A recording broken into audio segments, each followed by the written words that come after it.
Okay, upper body. What I'm going to show you today during class, you can open my pictures.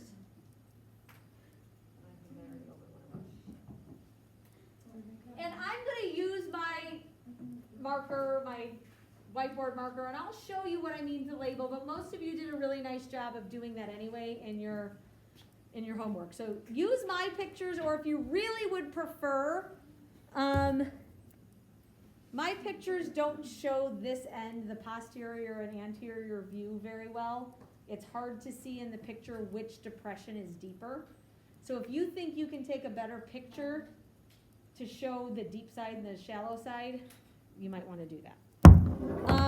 Okay, so I just want to quickly do the shoulder, okay? The pectoral girdle. Your chest muscles are called your pecs, and so if you think of the pectoral girdle, just like the pelvic girdle is your pelvis, the pectoral girdle is your shoulder girdle, okay? It's another ball and socket joint, just like our hips. So our hip allows me to flex, it allows me to extend, it allows me to abduct and adduct. I can circumduct my leg, I can make circles like this. I can rotate the leg, I can go like this, I can turn it in and turn it out. Okay, but I cannot, so flex, extend, abduct, adduct. I can make circles, I can go like this. So those are all movements, but I cannot with my legs go like this. Okay? I was on TikTok the other night, and this guy was like, he was watching a video on how to make it look like he broke his arm, and then his arm popped out on accident. Oh, that's gross. Okay, just like with the pelvis, we have a couple bones that make up our shoulder girdle. Okay, number one, we have our clavicle. Okay, and when you labeled it in the homework, there was kind of a slight, like a stretched out S. Okay, the flat end is the sternal end. It goes, attaches to your sternum. And this end that looks like a spoon is the shoulder side. Okay, kind of looks like a spoon to me. And so that's your collarbone. It's called the clavicle.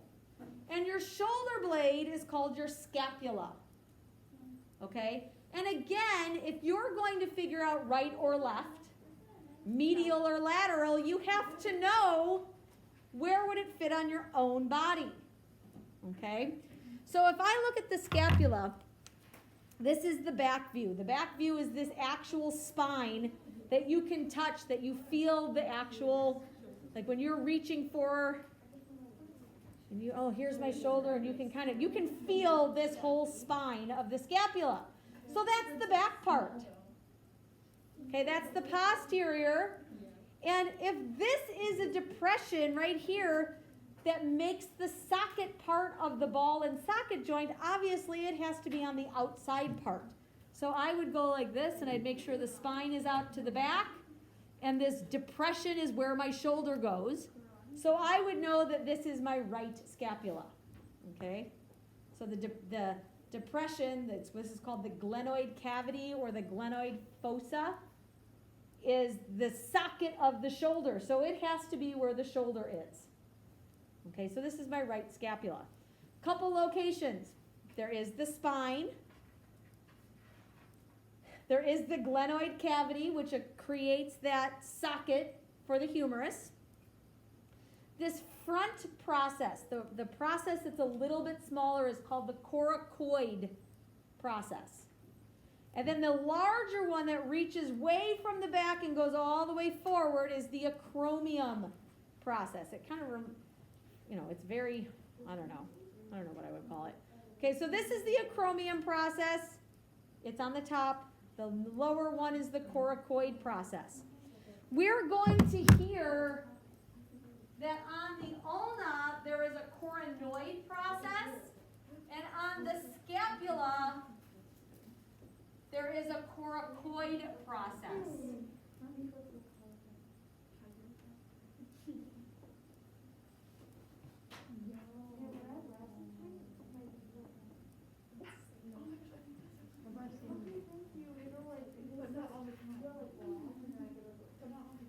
How has a coracoid and which one has a coronoid? Scapula has a hard C sound in it. Scapula, coracoid. Ulna has an N. Ulna has a coronoid. If you have to come up with little tricks to kind of help you remember things. Okay? So we have the coracoid process, the acromion process, and the glenoid cavity.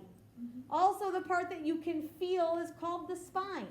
Just like you can run your finger down your spine, this is the spine of the scapula. When you know which, if it's the left or the right, then you can also define this is towards the middle of my back. So this is the medial border. And this is towards the outside of my body. So this is the lateral border. Lateral border, medial border, spine, acromion process, coracoid process, and glenoid cavity. All right, now I'll go through the actual bones of the arm. Okay, humerus is your upper arm. On the lab practical, you have to know that this is the humerus. Okay, and so on your homework, we're going to, and if this is still set up like it was yesterday,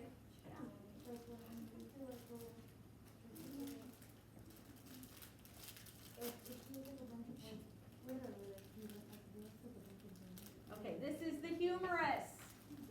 This is the radius. And this is the ulna. Okay? And I think this is my anterior view. Yeah, so these are fronts. Okay, so this is the front of the bone. So we'll start with the front of the bone.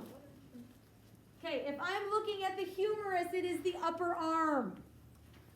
And it would fit into that glenoid cavity to make a ball and socket. But if you look at this ball and socket, it's got a lot more range of, it's not as much of a socket. It's more of a depression, right? And so that allows for easy flexion and extension, and that's why you can go all the way up and go all the way around in a circle. Like I can put my arm up like that. I cannot do that with my leg. I don't care how fit I am or how flexible I am, my leg will not come all the way up like that. It just doesn't, okay? So, couple of main parts, yeah. Yes, okay. So we can always see the head. The head is always going to be at that proximal end, nearest the main joint. The main joint of your arm is the shoulder, okay? So the head has to point towards that glenoid cavity, so it's on the medial side, okay? We have two big old lumps. We have two big old lumps on the bone. On the anterior side, there is a lesser tubercle, the smaller of the two bumps. And the bigger of the two bumps is more on the side and kind of reaches around to the back a little bit. It is the greater tubercle, and I'll write those down in just a second. And in between them is an intertubercular groove. And if you look at it, it's a groove between two big bumps, okay? So the head is rounded, it's covered in articular cartilage. It allows for the shoulder to move the way that it should move. So is that why you feel the bump here on your shoulder sometimes? Yeah. Okay, so lesser tubercle, the smaller of the two bumps. Greater tubercle, the bigger of the two bumps. Intertubercular groove goes down the center. If you look down the lateral border of the humerus, it is rough and bumpy. It's not just, this isn't just dirty, okay? It is rough there, and that is what we call the deltoid tuberosity. So your shoulder has a muscle that covers it sort of like a football shoulder pad. And that muscle attaches, that's the deltoid muscle, attaches to this rough spot.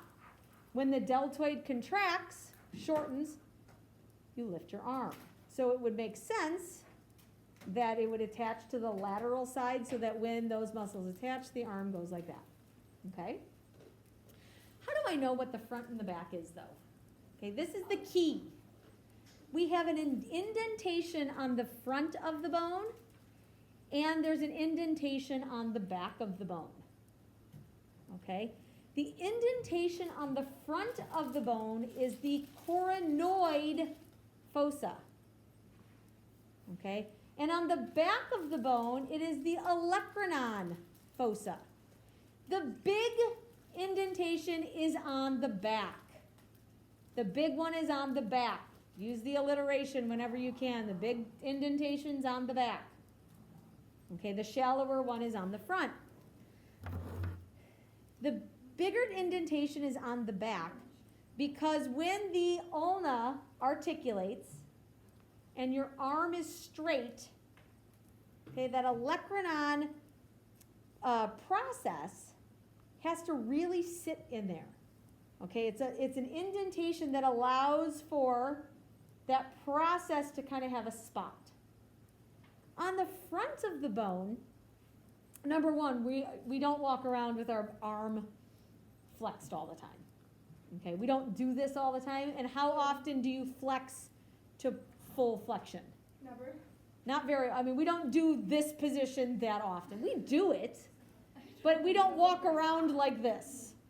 A more relaxed state is with your arm straight, okay? So when your ulna is completely flexed, the coronoid process rests in that coronoid fossa. So it's a shallower depression in the front, a deeper depression in the back, coronoid on the front, olecranon on the back, okay? So this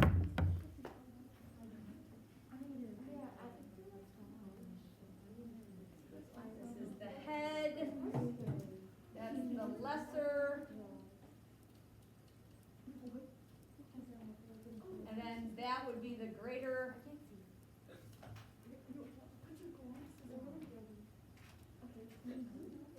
And if this is the front, then this is my coronoid fossa. This is my medial epicondyle. This would be lateral epicondyle. This would be the deltoid tuberosity. Okay. I have two more things to show you on the front, and then I'm going to move to the radius and the ulna. Okay. I thought I had these all.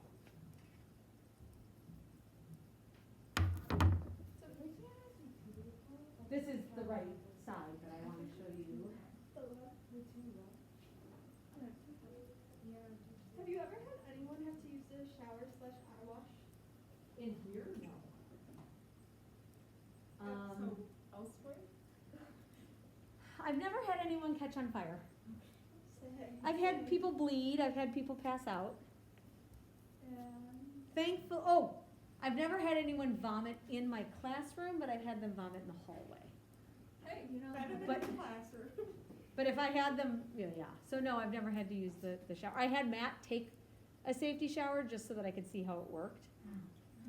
So the first time that I came to the science building when it was brand new, Matt was with me. I'm like, dude, take a safety shower. And he did. And then it took a really long time to clean up because it drains into a floor, but the floor is not sloped enough. I was about to say, it's not sloped Mm-mm. or anything. Nope, it's not good. Okay, so. Okay, so when we look at the radius and ulna, we have to think about that the radius is thumb side, okay? And the ulna is pinky side. It's important to know that because it will help us figure out left and right and all of that stuff too. But the radius is thumb side, and I want you to move your arm like this. I want you to go from what we would call this position supinated, where your palms are up, you could carry soup. And if I was going to pour out the soup, what would I do? If I were to pronate, okay, everybody went from their thumb on the outside to dumping their thumb over, right? When I said pronate, nobody did this, Yeah. right? Because to do that, I'm not really making my pinky move as much as I am my whole arm, right? Okay, So if I'm going to rotate my hand, I rotate from the thumb. Let's look at the radius. Let's look at the head of the radius. It's a flat disc. This flat disc articulates with a rounded end of the humerus. And because of that, it can spin or rotate. Because of the shape of the head of the radius and how it articulates what we call the capitulum, I can rotate the thumb side of my forearm. It can dump. Okay? If I look at the ulna and how the ulna, there's no rotating there. Okay? There's no rotating. And if you think about, it doesn't really, the elbow doesn't really move. It's just the radius that moves. When people are double jointed, does that mean that you have more than one joint? It usually just means that the ligaments are kind of loose and they can hyperextend. What do they do with the marker? Is that? I need the white one that writes on the, here it is. Okay, so this is the head of the radius. You know it's the head, it's a flattened disc, and it attaches to, this is really round, and it's called the capitulum. Okay?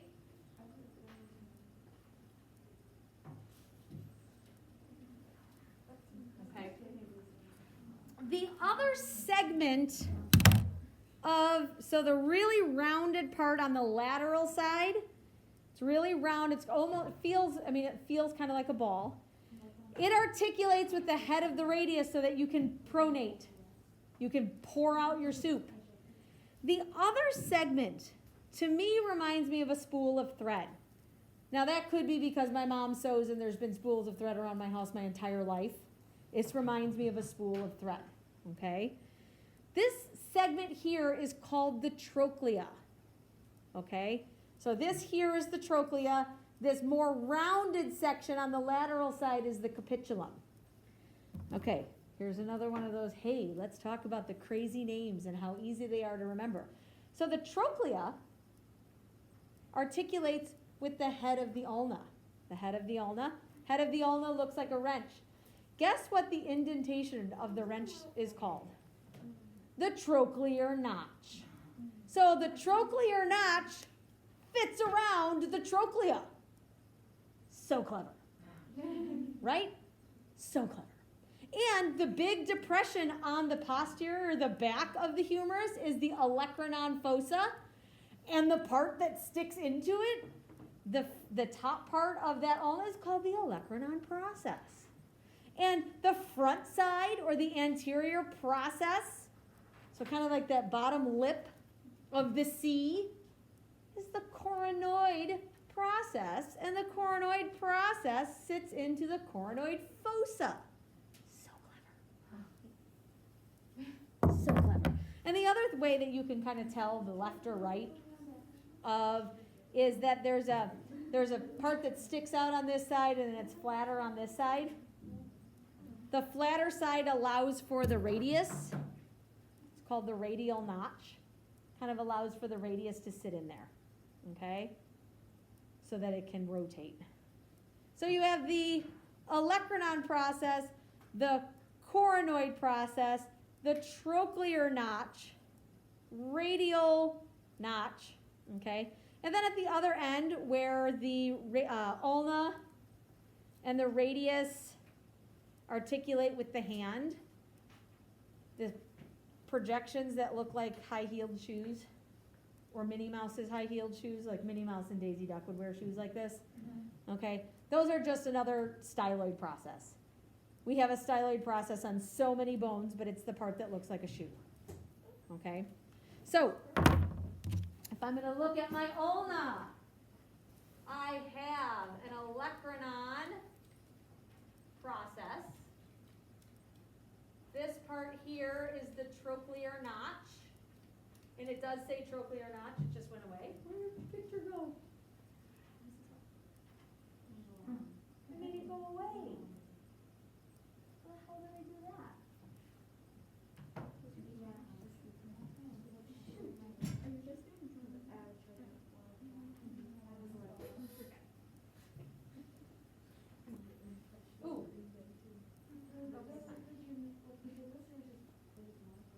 So this part here is, whoa, super fat.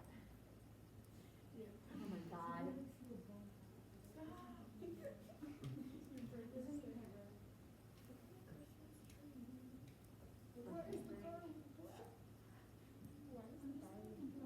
Sorry. Okay, so this is the coronoid process.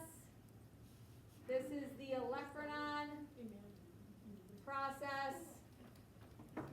And then this is the trochlear notch.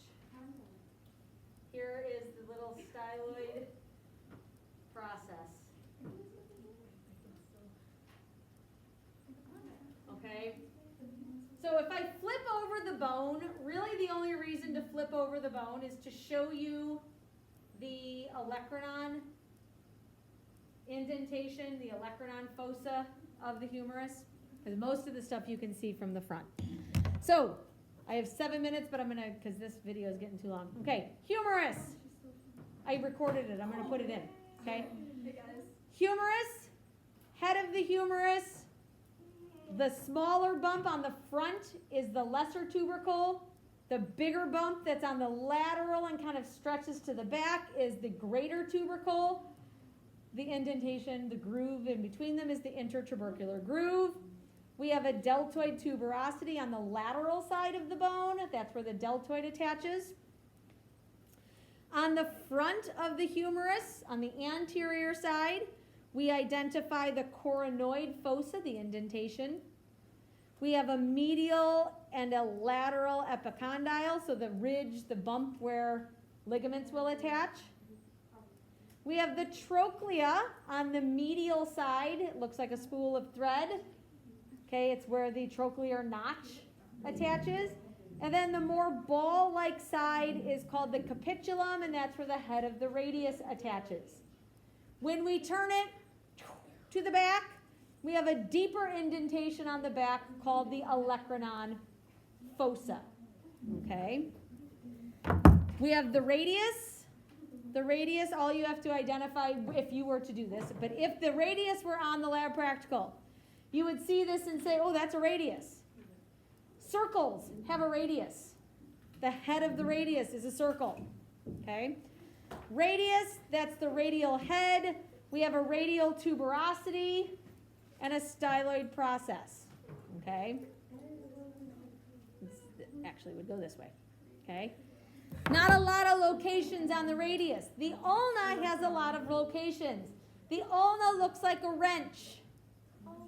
Okay? The ulna has the olecranon process that fits into the olecranon fossa of the humerus.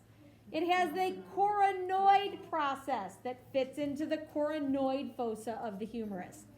The head of the wrench has the big old notch that's called the trochlear notch because it fits around the trochlea of the humerus.